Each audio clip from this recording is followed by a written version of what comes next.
Hello and welcome to All Lit Up with me, Gilly Fogg, head creative at Lighthouse Studios in Kilkenny, Ireland, where we talk to all kinds of creative people about the spark that lights up their work. This week we're talking to puppet maker Georgina Hayns, who's worked on Coraline, ParaNorman and Guillermo del Toro's Pinocchio, to name just a few of her classic stop-motion feature credits. George and I spoke about what type of person works in stop motion, what happens to puppets when the filming stops, and how eco-friendly is stop motion as an art form. Well, the answers are only moments away, so let's get all lit up. George, you have worked in stop motion all your life. You've worked in Mackinnon and Saunders, you've worked in Laika, you've worked in Shadow Machine. Yes. And I'm sure each of those studios probably has a slightly different atmosphere to them. Yeah, absolutely. Yeah, very different, in fact. But would you say that there is a type of stop motion person? Yeah, completely. It's all the people that don't fit into the regular mainstream animation world end up in stop motion. And part of it is just the art form of what it is. You know, a lot of us are craftspeople and artists in the physical world. So we don't get into it through any form of computer technology, really, or even a lot of us get into it through drawing and painting. I mean, some of us do, but a lot of us get into it through the love of craft and then the love of performance, you know. So the animators are performers. They just don't like to stand on stage themselves. And then the fabricators around them are all kind of engineer craftspeople. So we really, we're our own special breed. And I think I started in stop motion and then I went to CG and now I work in 2D. But what I love about my stop motion days and what I yearn for now is that people talk to each other. Right, it's very much an in-person situation. It really is. No, it's a very personable world. It's in fact the problem that we have is when people come in and they're insular and they don't want to talk to people, because there's a lot of artists that just want to kind of go into their corner and do their thing. And with working on a team in stop motion, you have to talk to each other. You have to know what everybody's doing, because it's a team effort, especially when you're working on a feature film or, you know, a larger scale project. You can have up to 200 people just building the puppets and then 50 animators working on it. And if they didn't communicate, they didn't talk, then it would be a shit show. From your perspective as the puppet builder, can you give people who haven't worked in stop motion an idea of how long the process takes to go from a drawing, a character design to the puppet that is ready to be animated? I generally, when people ask me, how long does it take to make a puppet? I'll say the first one can be anything from 3 months to a year. And then, you know, because we don't make just one puppet of everything because it would take us 100 years to make if we had one puppet of sort of hero characters. So we generally, with hero characters in movies, make between 25 and 30 duplicates. And once you've got it all problem solved on the front end with the first puppet, then you establish a production line. And, you know, when you're making duplicates, it's usually a matter of weeks or maybe 2 months to make a duplicate, depending on its sophistication level. But then it's funny. So that's feature films. But then we've just worked on a low budget short film. We knew what time and money we had and what the expectations were. And once we had sort of like all agreed on the look of these characters, we were making puppets from start to finish in it was taking us about 2 to 3 weeks. Oh, wow, to make a complete puppet. And you know what? It was like this amazing breath of fresh air. The team that I've worked with, mainly in Portland, we've just worked on feature films. So it's a very particular mindset. It's all about everything being really like finely tuned and really sophisticated to withstand, this intense animation schedule of a year to a year and a half. Whereas when you know that something's only got to get through 6 weeks of filming and we've only got this amount of time, it was really refreshing. Oh, wow. And, speaking of Coraline, I was one of the millions of people who went to watch the 3D version. Oh, yes. Oh, my God. I sat way too close to the screen. So you felt utterly sick by the end of it? The kids wanted to sit as close as we could possibly get, but wow, it was very 3D. It was amazing. It was amazing. Yeah. But when, after the film, we went to an exhibition and there was, it was called The Coraline Puppet. Oh, wow. Yeah, it was the puppet. Was this the re-release or was this the original the first time? Oh, no, this was the re-release. Okay, yeah. And I thought, okay, that can't be the puppet. And then I was thinking, wow, how many puppets are there? And then that made me think, where do all these puppets go? What happens to all the puppets? Yeah. And all the duplicates? Very good question. And I think it became a big question at Laika when I was there, because I was at Laika for about 12 years through Coraline, ParaNorman, Boxtrolls, Kubo and the Two Strings, and Missing Link. And halfway through that time period, there was like, what do we do with all this stuff? But at one point, there was I forget who it was. Some person had a very weird idea that they should auction off some of the items, which happened. So there was a huge auction, and this was probably about 8 years ago, selling assets from all of the movies. And it was a very odd thing to do. And why is it odd? Well, I think it's odd because, you were blown away to see a Coraline puppet. And what has become more and more apparent is that some of the reason that humans really love stop motion, and the reason it hasn't died is because it's an art form. It's a craft, it's an art form.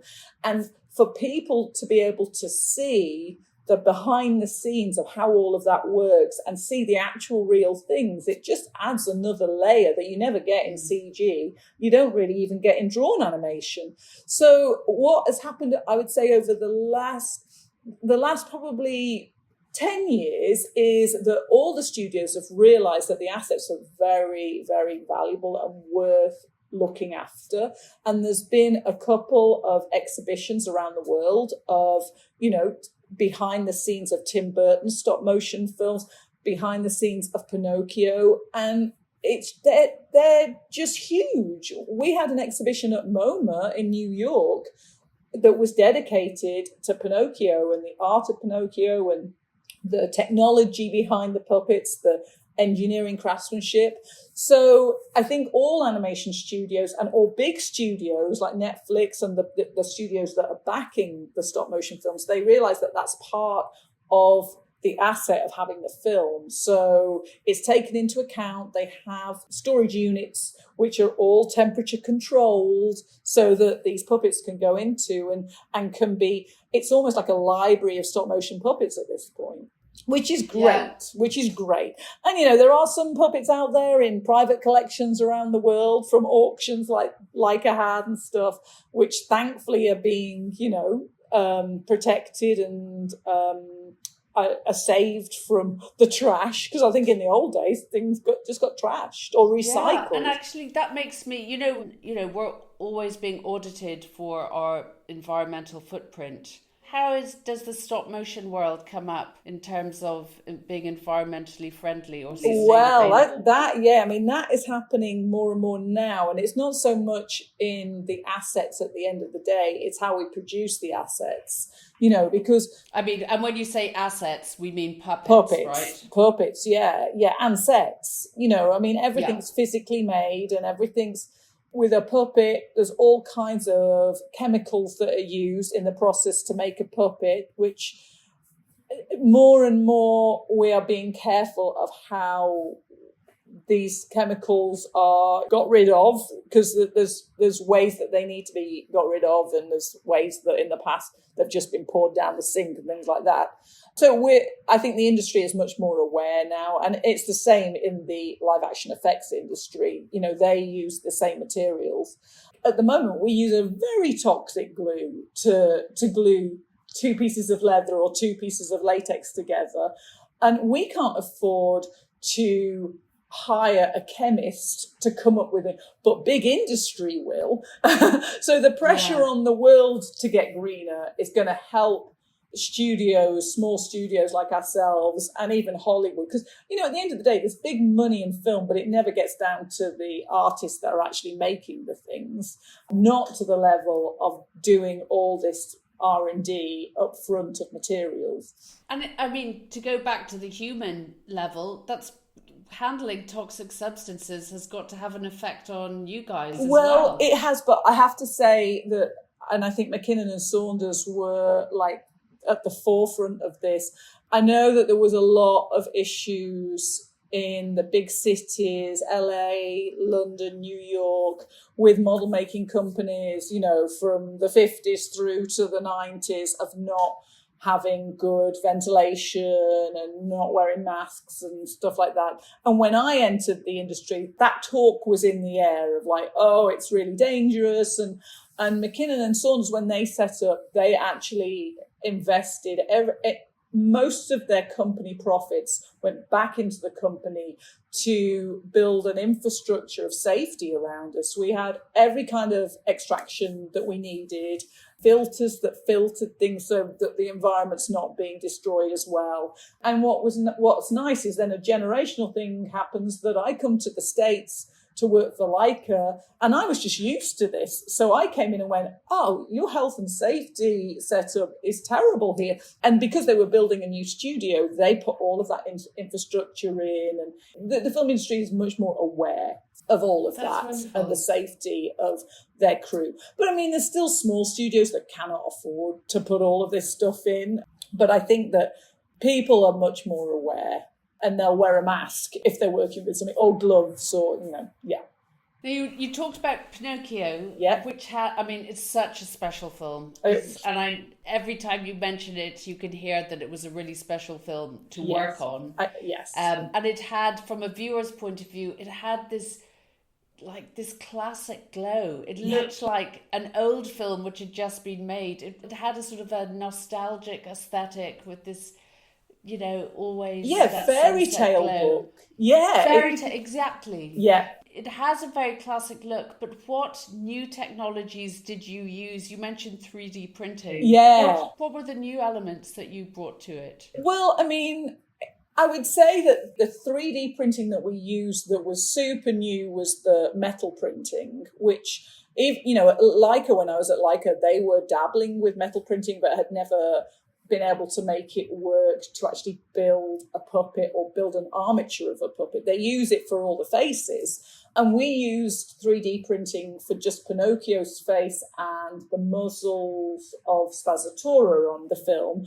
But I would say that, so new technology-wise, the metal printing for Pinocchio's body was brand new. I think it just timed out perfectly that when the movie got greenlit, that's when the technology of metal printing had developed enough that there was metals that adapted much better to having articulated parts, you know, printed out of them.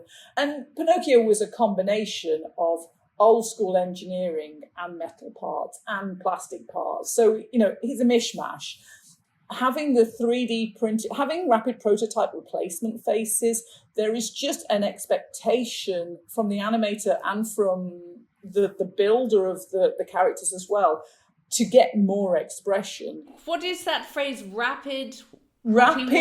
Okay, so, all right, 3D printing has many different terminologies. So when I started on Coraline, that was the first stop motion movie that adapted 3D printing into stop motion. And at that point, it was called rapid prototyping, a rapid prototyping machine.